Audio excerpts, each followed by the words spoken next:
Let's talk about one of the biggest walls you hit when learning a new language. You know the words, you've memorized the vocabulary, but you just can't seem to build a sentence. Well, today we're going to dig into the science of how to smash through that wall and finally get to real fluency. Does this sound familiar? You've got all these words floating around in your head. It's like having a giant box of puzzle pieces. You know what each individual piece is, but when you try to actually speak, you just can't get them to fit together. It is so incredibly frustrating. And trust me, almost every language learner has been right there. So what's the deal? Well, here's the secret. The problem probably isn't your vocabulary. The real issue, the thing that's holding you back, is that you haven't learned the frameworks that hold all those words together, the common phrases and sentence patterns that native speakers use without even thinking. Okay, so if the problem is a lack of patterns, the solution seems pretty simple, right? We just need to learn them. So let's take a look at what these powerful little language building blocks actually look like in the wild. How come? Like this one. It's a ready-made chunk you can just grab and use anytime you want to ask why in a really natural conversational way. How come you were late? How come this costs so much? Easy. Or what about this one? As far as. This little phrase is perfect for framing your opinion. As far as I know, the meeting is canceled. As far as that movie goes, it was okay. You see? Instant structure. And then there's I can't help. This is the perfect pattern for talking about something you just can't control. I can't help worrying about the test. I can't help laughing at that joke. It's so useful. Or maybe, no matter what. This one is great for showing absolute certainty. No matter what they say, I'm going to do it. You see what's happening here? These aren't just collections of words. They are skeletons that you can use to build countless sentences. Now, the best part, you don't need to learn a million of these things. The source material points to a core list of just over 100 of these essential patterns. And I know, 100 might sound like a lot, but think about it. That's a finite number. It's a manageable toolkit that will let you build almost anything you want to say. And this is where the real magic happens. This is incredible leverage. Think about it. When you learn one new vocabulary word, you get, well, one word. But when you master just one of these sentence patterns, you unlock the ability to create hundreds, maybe even thousands of perfectly correct, natural-sounding sentences just by changing a few words. All right, so now we know what we need to learn, these powerful sentence patterns. But just making a bunch of flashcards isn't the whole story. The really fascinating part is understanding why this works so well.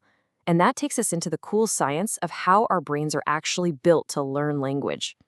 I mean, it just feels so much more effective to learn in chunks than word by word, doesn't it? But have you ever really stopped to ask yourself why? The answer has everything to do with the amazing way your brain is wired to process information. To get a peek under the hood, let's look at an extreme example, an idiom. When an English speaker says, hit the sack, you know they mean go to bed. You don't picture them actually hitting a bag of potatoes. Your brain just gets it. How? How does it make that leap? This is the perfect window into how we process phrases as a whole. So now we're going to dive into a little bit of psycholinguistics, which is just a fancy way of saying the science of how we use language. For a long, long time, scientists had two different ideas about how our brains handle phrases like that. For years, the big debate was this. Is your brain a literal translator, just memorizing spill the beans as one giant word that means reveal a secret? Or is it more like a word detective, carefully analyzing the word spill and the word beans to figure out what it all means? It seemed like it had to be one or the other. But it turns out that was the wrong question all along. The modern view, which researchers call the dual idiom representation model, is that your brain is an absolute multitasking genius. It does both things at the exact same time. It instantly grabs the meaning of the whole phrase while simultaneously analyzing the individual words. And it's this dual process that makes us so incredibly fast and flexible with our native language.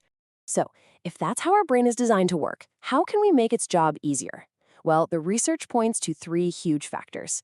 First, familiarity. The more you hear a phrase, the faster you'll learn it. Second, transparency. How much the words actually make sense with the meaning. And third, context. Understanding the real-life situations where people use the phrase. If you can hit all three of those, your brain will lock that pattern in super fast.